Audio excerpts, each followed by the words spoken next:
Welcome boys and girls. स्वागत आप सभी का। आज के लेक्चर हम लोग नया चैप्टर स्टार्ट करेंगे क्योंकि हमने पिछला जो चैप्टर बायोमोलिक्यूल्स कंप्लीट किया था और उससे पहले मैं आपको उसकी एक्सरसाइज भी सेंड करूंगा, तो आप अपने लेवल पे उस एक्सरसाइज को क्लियर करिए, ठीक है। तो आज के लेक्चर में हम लोग नया चैप्टर स्टार्ट करेंगे जिसका नाम होगा इलेक्ट्रोकेमिस्ट्री, ठीक है। नाम होगा इलेक्ट्रोकेमिस्ट्री। ये चैप्टर को हम स्टार्ट करेंगे आज के लेक्चर में, ठीक है। तो इलेक्ट्रोकेमिस्ट्री मेनली बिलोंग करती है फिजिकल केमिस्ट्री से। इलेक्ट्रोकेमिस्ट्री में हमें क्या देखना है, फिजिकल केमिस्ट्री का पार्ट है, तो इलेक्ट्रोकेमिस्ट्री में अलग अलग टाइप के लॉज एंड थ्योरम्स आएंगे, तो वो भी हमें देखने हैं, ठीक है। और उसी के साथ साथ न्यूमेरिकल्स भी आएंगे जिसको हम प्रॉब्लम्स कहते हैं, तो प्रॉब्लम्स भी हमें इसके अंदर में इस चैप्टर में क्लियर करने हैं, ठीक है। इलेक्ट्रोकेमिस्ट्री और इलेक्ट्रोकेमिस्ट्री के अंदर में जो आने वाले जो छोटे छोटे पॉइंट्स हैं वो भी हमें क्लियर करते हुए आगे चलना है, ठीक है। तो जनरली चैप्टर को स्टार्ट करने से पहले मैं आपसे पूछना चाहूँगा कि रेडॉक्स रिएक्शन किसे कहेंगे, है ना। रेडॉक्स रिएक्शन किसे कहेंगे, रेडॉक्स रिएक्शन, ठीक है। फिर उसके बाद हम लोग आगे एक एक पॉइंट से आगे बढ़ते आगे चलते रहेंगे, ठीक है। तो फर्स्ट ऑफ ऑल मैंने क्वेश्चन पूछा है आपको कि रेडॉक्स रिएक्शन किसे कहेंगे, ठीक है। तो आपका आंसर आई थिंक मैं जहाँ तक सोच रहा हूँ, तो रेडॉक्स रिएक्शन हम किसे कहेंगे जहाँ पे ऑक्सीडेशन और रिडक्शन क्या होता है, कंटिन्यूअसली चलता है। जैसे यहाँ पे मैं लिख देता हूँ रेडॉक्स रिएक्शन, है ना, रेडॉक्स रिएक्शन।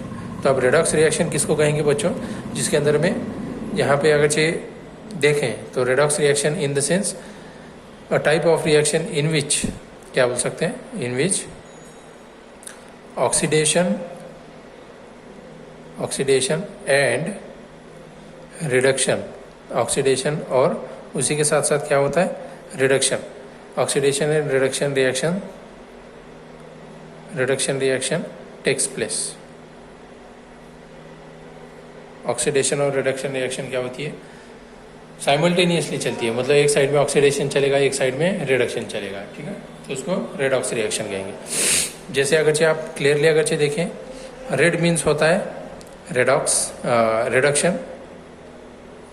रिडक्शन और ऑक्स मीन्स होता है ऑक्सीडेशन। ऑक्स मीन्स होगा ऑक्सीडेशन, ऑक्स मीन्स क्या होगा, ऑक्सीडेशन, ठीक है। और ये दोनों को कंबाइन करेंगे तो मिलेगा, क्या मिलेगा हमें, क्या रहेगा, ऑक्सीडेशन, ठीक है। तो ये रेडॉक्स रिएक्शन रहेगी, ठीक है, ठीक है। अब यहाँ पे हमें इलेक्ट्रोकेमिस्ट्री में, ठीक है, हम अलग अलग टाइप के रिएक्शंस देखेंगे और उनके सोर्सेस, और फिर उसी के साथ साथ टाइप ऑफ रिएक्शंस, है ना, फिर टाइप ऑफ सेल कौन कौन से रहेंगे, ठीक है। फिर उसी के साथ साथ कैथोड एनोड, है ना, फिर कैटायन एनायन, है ना, अलग अलग टाइप के कॉन्सेप्ट्स आएंगे, तो वो हम एक वन बाय वन देखते चलेंगे, ठीक है। वन बाय वन हम क्या करेंगे, देखते चलेंगे, ठीक है। हाँ, तो रेडॉक्स रिएक्शन जिसके अंदर में रिडक्शन और ऑक्सीडेशन ऐसे टाइप के रिएक्शंस कंटिन्यूअसली चलते रहेंगे साइमल्टेनियसली, तो उसको बोलेंगे रेडॉक्स रिएक्शन। तो मुझे यहाँ पे एक चीज़ आपसे और पूछनी है कि हम जो घर में जो सेल यूज़ करते हैं, जिसको हम ड्राई सेल कहते हैं, है ना, जैसे बैटरी में जो हम सेल यूज़ करते हैं, टॉर्च में, या तो वॉल वॉच जो होती है, जो दीवार पे टंगी हुई घड़ी होती है, तो उसके अंदर में भी हम लोग सेल यूज़ करते हैं, तो वो कौन सी होती है, ड्राई सेल होती है ना, ड्राई सेल होती है। मतलब जैसे हम उसको वन टाइम यूज़ करेंगे, फिर उसके बाद में हम उसको फेंक देंगे, है ना, ड्राई सेल, तो वो प्राइमरी सेल भी कहलाती है। तो ये ड्राई सेल मतलब क्या होता है, जिसके अंदर में हम क्या करते हैं कि इलेक्ट्रिकल पावर जनरेट करते हैं, है ना। ड्राई सेल किस लिए यूज करते हैं? Use to power our electrical and electronic equipment. मतलब इलेक्ट्रिकल और इलेक्ट्रॉनिक इक्विपमेंट को पावर देने के लिए इलेक्ट्रॉनिक और इलेक्ट्रिकल इक्विपमेंट जो होते हैं, चीजें जो होती हैं, तो उसको पावर देने के लिए हम क्या करते हैं? ड्राई सेल यूज करते हैं, जो क्या करेगा?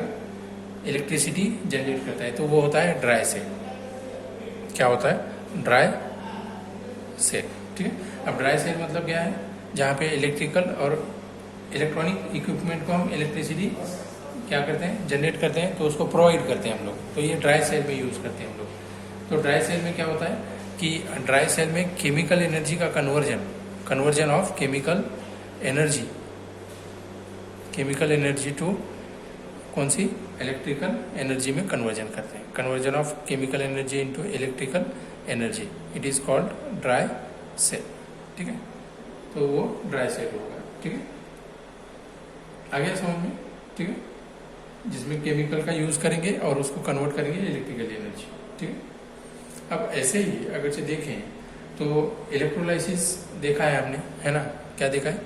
Electrolysis of solutions of ion, electrolysis of solution of ions. ठीक है। तो इलेक्ट्रोलाइसिस में क्या होता है? जो सॉल्यूशन में आयंस क्या होते हैं? प्रोड्यूस होने लगते हैं। ठीक है। तो इलेक्ट्रोलाइसिस मतलब क्या बोलेंगे? इलेक्ट्रोलाइसिस मतलब क्या रहेगा? इलेक्ट्रोलाइसिस इज नथिंग बट, यहाँ पे लिख देता हूँ, इलेक्ट्रोलाइसिस, है ना? Electrolysis is nothing but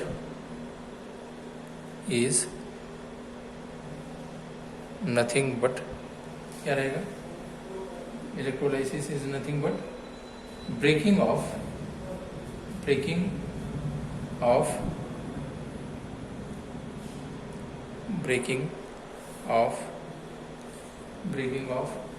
N ionic compound. Ionic compound को क्या करते हैं? ब्रेक डाउन करते हैं। Ionic compounds, breaking of ionic compounds by the passage of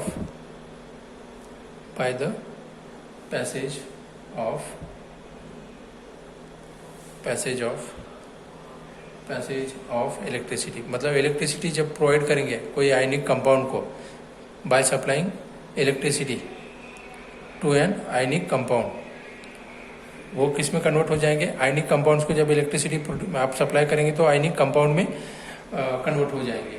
जैसे क्या होगा वहाँ पे कि आयंस जनरेट होंगे, जैसे कैटायन और एनायन जनरेट होंगे। ठीक है। तो वो क्या होता है? इलेक्ट्रोलाइसिस होता है कोई आयनिक सॉल्यूशन का। ठीक है। Breaking down of an electrolyte during electrolysis is a chemical reaction that takes place by the passage of electricity. ठीक है। Thus electrical energy is converted into, यहाँ पे क्या होगी? दस क्या बोल सकते हैं? इलेक्ट्रिकल एनर्जी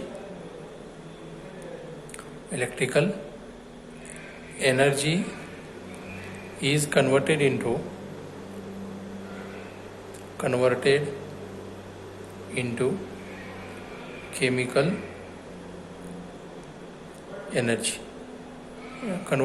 chemical energy, जहाँ पे इलेक्ट्रिकल एनर्जी का कन्वर्जन किस में होगा? केमिकल एनर्जी में। तो वो होगा इलेक्ट्रोलाइसिस। और जहाँ पे केमिकल एनर्जी का कन्वर्जन इलेक्ट्रिकल एनर्जी में हो रहा है, जैसे उसका एग्जांपल हमने देखा ड्राई सेल, है ना?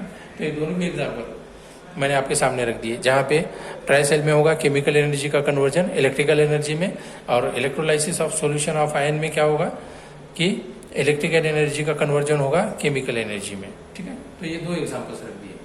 तो यहाँ पे इस चैप्टर में, इलेक्ट्रोकेमिस्ट्री इस चैप्टर में हमें क्या देखना है कि इंटर कन्वर्जन देखना है। क्या देखना है? Inter conversion. जैसे मैं यहाँ पे आपको हेडिंग लगा देता हूँ और उसकी हम डेफिनेशन देखेंगे। तो इलेक्ट्रोकेमिस्ट्री क्या होता है?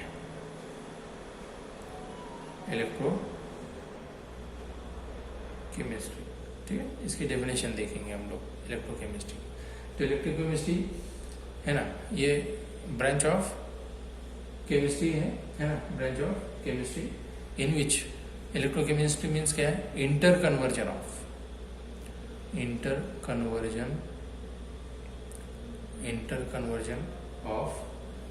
chemical and electrical energy, interconversion of chemical and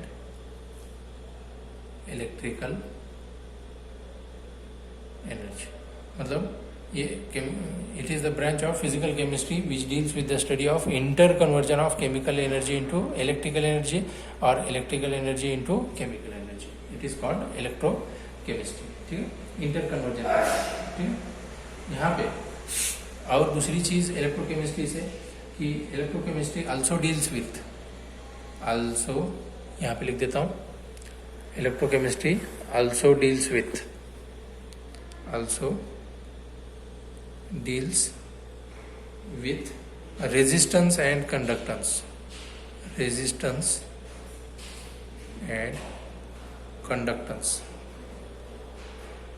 resistance and conductance of aqueous electrolytic solution, aqueous electrolytic solution, aqueous electrolytic solutions. और क्या इलेक्ट्रोकेमिस्ट्री किससे डील करती है, और दूसरी कौन सी चीज सीखते हैं हम लोग, resistance and conductance of electrolytic solution से भी इलेक्ट्रोकेमिस्ट्री क्या करती है, डील करती है. ठीक है, ठीक है.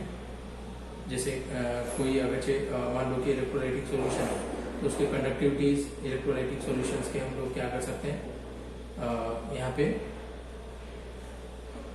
चेक कर सकते हैं. ठीक है, ओके. तो यहाँ पे हम और दूसरा क्या बोल सकते हैं, the study of electrochemical series is an important, है ना, in science and technology. Electrochemical series की स्टडी करना भी एक इम्पॉर्टेंट पॉइंट है साइंस एंड टेक्नोलॉजी का. ठीक है, जिससे कि हम लोग एसेंशियल केमिकल्स क्या कर सकते हैं, फॉर्म कर सकते हैं फॉर द प्रिपरेशन. जैसे मान लो कि NaOH है ना, how is NaOH is manufactured from NaCl, है ना. तो अब NaOH को मैन्युफैक्चर करना है कहाँ से, NaCl से.